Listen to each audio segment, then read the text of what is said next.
In this video, we will discuss about the importance of pH in everyday life. First point, importance of pH in aquatic life. Second point, importance of pH in digestive system. Number 3, importance of pH in tooth decay. Importance of pH in soil. And importance of pH when a bee stung on the body surface. तो सबसे पहले हम discuss करेंगे कि aquatic life में pH की importance क्या होती है. First point, importance of pH in aquatic life.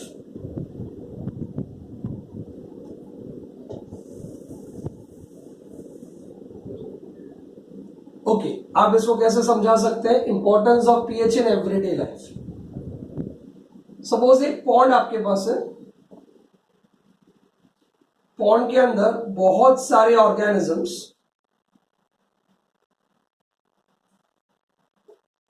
aquatic organisms survive at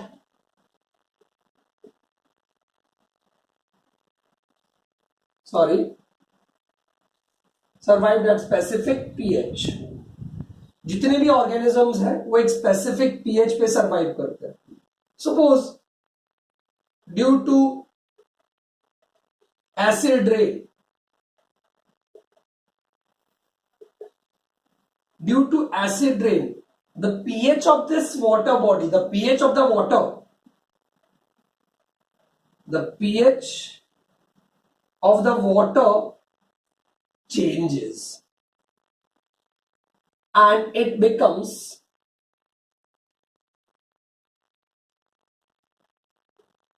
acidic, which is not suitable for the aquatic life.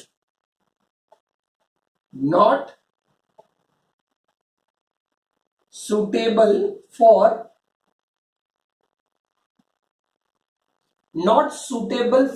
aquatic life. क्योंकि पहले पीएच अलग था और ड्यू टू एसिड रेन सब वाटर का जो पीएच है वो चेंज हो गया, पीएच की वैल्यू डिक्रीज हो गई, एसिडिक नेचर इंक्रीज हो गया, which is not suitable for the aquatic organisms. So this is the main importance in the aquatic life. Second number point discuss करेंगे, importance of pH in tooth decay. Importance of pH in tooth decay. Number 2, tooth DK.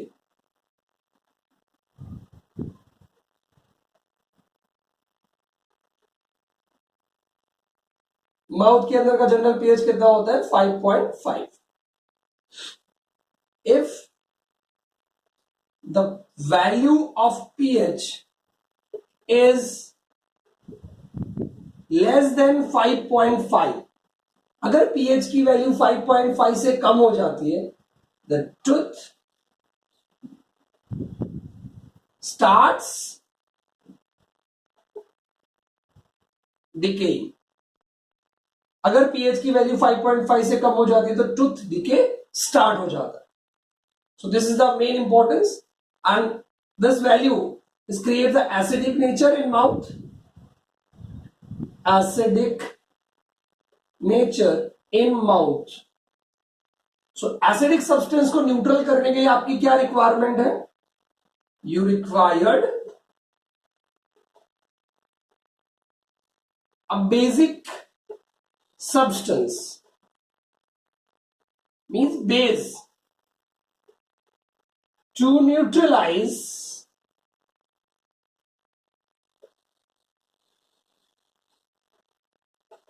the acidity of the mouth. इसलिए आप क्या use करते हैं? Toothpaste, जो कौन से nature का होता है? बेस. इट्स अ बेस और it's a basic substance. Clear everyone? So this is the importance of pH in tooth DK. ऐसे डेली लाइफ में बहुत सारे एग्जांपल्स हैं जिसकी इंपॉर्टेंस पीएच के पॉइंट ऑफ व्यू से बहुत ज्यादा इंपॉर्टेंट है. आप सॉइल के अंदर भी देखेंगे, सॉइल हर एक सब्सटेंस, जितने भी सब्सटेंस फार्मिंग के लिए यूज किए जाते हैं, use like for the production, soil quality, soil pH सब में अलग अलग होता है. If the value of pH of the soil is near about 6 or 5.5, it's acidic. If suppose you require a basic soil for the farming process, so अगर acidic soil आपके पास है, आपको farming के लिए basic soil की requirement है, तो आप उसमें क्या ऐड करोगे? बेस ऐड करोगे. इफ सपोज जो सॉइल आपके पास है वो बेसिक है और आपको उसको न्यूट्रल करना है, तो न्यूट्रल करने के लिए आपको किसकी रिक्वायरमेंट रहेगी? एसिडिक सब्सटेंस की रिक्वायरमेंट रहेगी. So always remember one thing, अगर सब्सटेंस एसिडिक है तो उसको न्यूट्रलाइज करने के लिए आपको बेस चाहिए, और अगर बेसिक सब्सटेंस है तो उसको न्यूट्रलाइज करने के लिए आपको एसिडिक सब्सटेंस की रिक्वायरमेंट सबसे ज्यादा होती है. सो इसे बहुत सारे इंपॉर्टेंस है. और नेक्स्ट इंपॉर्टेंस मैं आपको बताता हूं, हनी बी. अगर बी की बात, कभी भी आपने बी स्टंग देखा, आपने सुना होगा बी स्टंग. अगर बी स्टंग होता है तो बी के स्टंग में क्या होता है? सब्सटेंस कौन से होते हैं? Acidic substance. और एसिडिक सब्सटेंस पे अगर आप थोड़ा बेकिंग सोडा या बेकिंग पाउडर आप लगाते हो तो वो थोड़ा सा रिलीफ रहता है, बिकॉज बेकिंग पाउडर जो सब्सटेंस है वो एक बेसिक सब्सटेंस है. सो एसिड को न्यूट्रलाइज करने के लिए आप कौन से सब्सटेंस यूज करोगे? बेसिक सब्सटेंस आपको यूज करना है. और अगर बेसिक सब्सटेंस आपके पास है और आपको उसको न्यूट्रलाइज करना है, तो आप कौन से सब्सटेंस यूज करोगे? एसिडिक सब्सटेंस यूज करोगे. और importance, pH in your digestive system. As usual digestive system सबको पता है. डाइजेस्टिव सिस्टम में इस पार्ट में हम सिर्फ स्टमक की बात करेंगे. स्टमक की लेयर से 3 टाइप्स ऑफ गैस्ट्रिक जूसेस जो सीक्रेट होती है, जिसमें HCl, pepsinogen enzyme and mucus, इन तीनों की इंपॉर्टेंस है जो अलग अलग पीएच वैल्यू के ऊपर वर्क करता है. हम यहाँ पे सिर्फ HCl की बात करेंगे. जनरली स्टमक के अंदर जो HCl सीक्रेट होता है उसका एसिडिक नेचर जो है, उसके अंदर pH it's near about 1.7 to near about 3.1 और 3.2, ये रेंज पीएच की होती है. अगर स्टमक के अंदर एसिडिक सब्सटेंस, एसिडिक नेचर बढ़ता है, एसिड ज्यादा सीक्रेट होता है, तो हम उसको क्या बोलते हैं? एसिडिटी बोलते हैं. और एसिडिटी को न्यूट्रलाइज करने के लिए आपको क्या चाहिए? बेसिक सब्सटेंस चाहिए. तो बेसिक सब्सटेंस के बहुत सारे एग्जांपल्स भी हैं. लाइक जितने भी हाइड्रोक्साइड्स हैं वो सारे बेसिक सब्सटेंस है. सो वो सारे हाइड्रोक्साइड, जो बेसिक हाइड्रोक्साइड्स है, जो घर पे भी अवेलेबल है, आप वो यूज कर सकते हैं. So acidity means the quantity of acid is increases inside your stomach. It's called acidity. And to neutralize the acid, you require a basic substance, a base. Got it? और base क्या होते हैं? Those substances they contain hydroxide ion in their aqueous solution is called as base. जिसके पास hydroxide ion है उसके aqueous solution के अंदर उसको क्या कहा जाता है? बेस कहा जाता है. सो और भी बहुत सारे ऐसे पॉइंट्स हैं जिसके डेली लाइफ में पीएच की इंपॉर्टेंस है. आप दूसरे पॉइंट्स भी इसमें कंसीडर कर सकते हैं.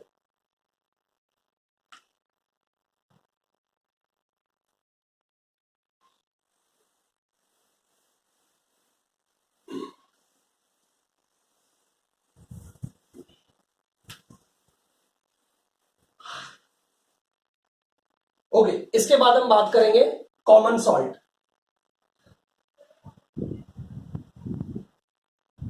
कॉमन सॉल्ट सबको पता है क्या होता है? NaCl. इसका पीएच कितना होता है? 7. सो अगर पीएच 7 है तो ये सब्सटेंस कैसा हुआ? ये एक न्यूट्रल सब्सटेंस है. Clear everyone? Common salt NaCl. इस कॉमन सॉल्ट को, इस न्यूट्रल सब्सटेंस को आप अलग अलग प्रोस्पेक्ट्स पे यूज कर सकते हैं. अलग अलग सब्सटेंस के फॉर्मेशन के लिए आप इसको यूज कर सकते हैं. सबसे पहले हम बात करेंगे कि NaCl से हम कौन कौन से सब्सटेंस बना सकते हैं, उसके लिए केमिकल रिएक्शंस क्या होती है, उसके लिए प्रोसेस क्या होती है, उसके यूजेस क्या होते हैं, वो सारी चीजें आपको डिटेल में इसके अंदर पढ़नी है. मतलब NaCl से आप कौन से सब्सटेंस प्रिपेयर कर सकते हैं. ओके, सबसे पहले आप NaCl से NaOH बना सकते हैं. NaOH means sodium hydroxide. आपको ये सारे पॉइंट्स मेरे साथ लिखने हैं. सेकेंड नंबर, आप वॉशिंग सोडा हम बना सकते हैं.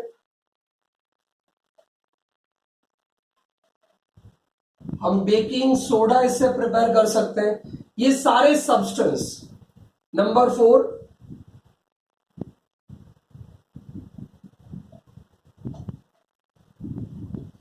हम ब्लीचिंग पाउडर इससे प्रिपेयर कर सकते हैं. NaCl से ये सारे सब्सटेंस आप प्रिपेयर कर सकते हैं। तो इसके लिए रिएक्शंस क्या होगी और इन सारे सब्सटेंस के यूजेस क्या है, इसकी केमिकल प्रॉपर्टीज क्या होती है, वो सारी चीजें आपको मैं अभी डिटेल में समझाऊंगा। सबसे पहले हम बात करेंगे how you prepare NaOH, sodium hydroxide, from NaCl solution, कि आप सोडियम हाइड्रोक्साइड या NaOH NaCl से कैसे प्रिपेयर कर सकते हैं। तो सबसे पहले आपको हेडिंग लगानी है preparation of sodium hydroxide from NaCl और from sodium chloride.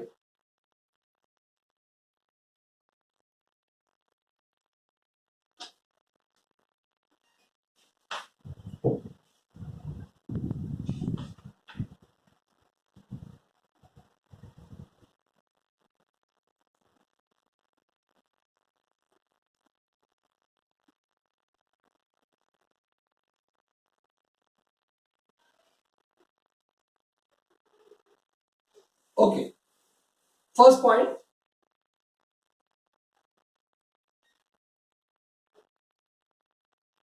preparation of NaOH from NaCl।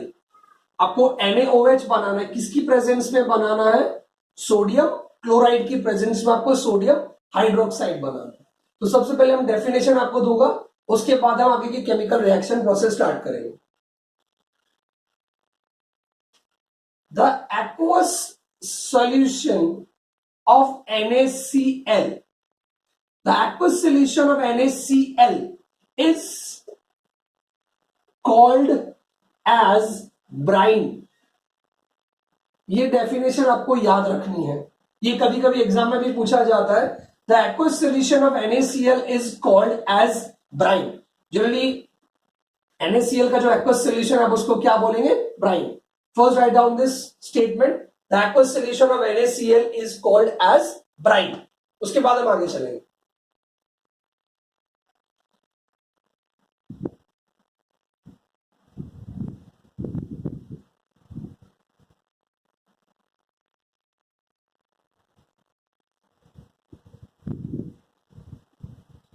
Okay, this reaction is decomposes to form sodium hydroxide. ये जो रिएक्शन है मतलब एक्वस सॉल्यूशन ऑफ NaCl, ये डिकम्पोज होके क्या बनाता है, sodium hydroxide. This process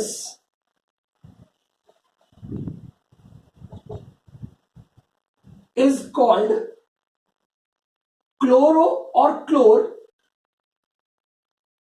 alkali process. ये भी बहुत इंपॉर्टेंट है कि NaOH जो सब्सटेंस बन रहे हैं, NaOH उसके साथ जो सब्सटेंस बनेंगे उस प्रोसेस को हम क्या बोलते हैं, क्लोर alkali process.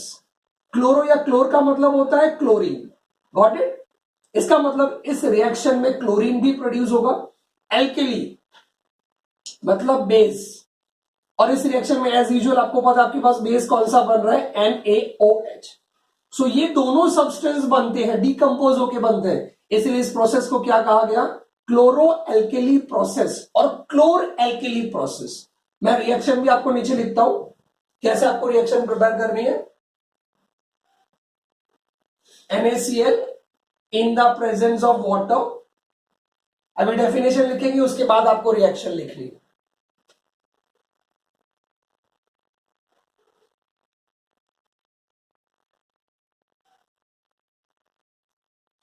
It produces NaOH or decomposes into NaOH in the presence of chlorine and in the presence of hydrogen।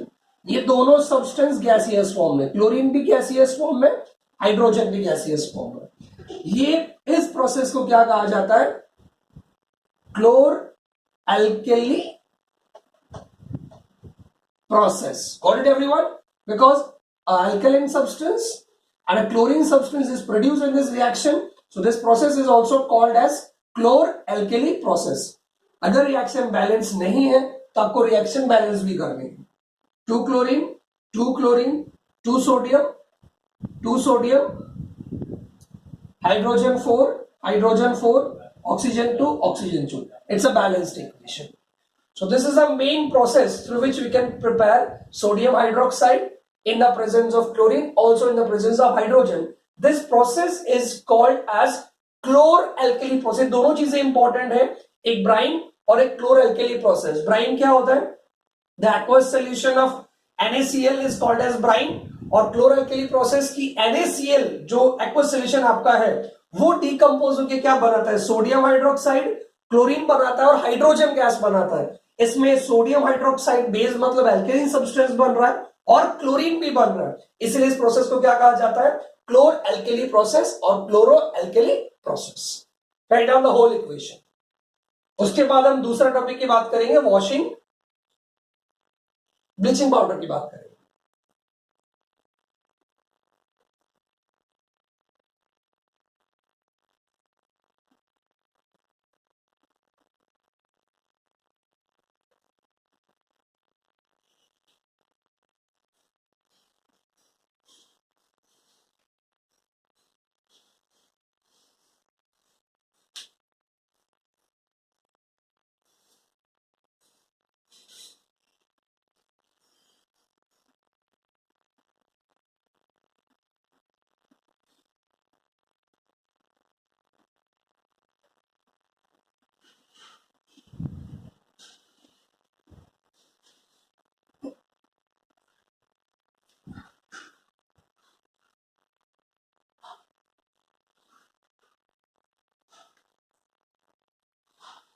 I hope आपने सारा लिख लिया होगा. उसके बाद हम सेकेंड टॉपिक की बात करते हैं.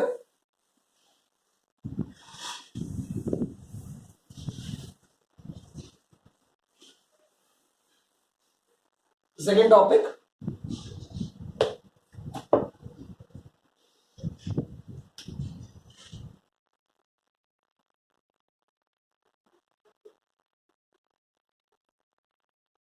bleaching powder. This product is also called as calcium hypochlorite. इसको कैल्शियम हाइपोक्लोराइड भी कहा जाता है. आपने फर्स्ट रिएक्शन में देखा 3 प्रोडक्ट्स आपके पास है, एक NaOH, एक क्लोरीन और एक hydrogen. This chlorine molecule is utilized to form bleaching powder. Bleaching powder बनाने के लिए आपको इस क्लोरीन मॉलिक्यूल का आपको यूज करना है. ओके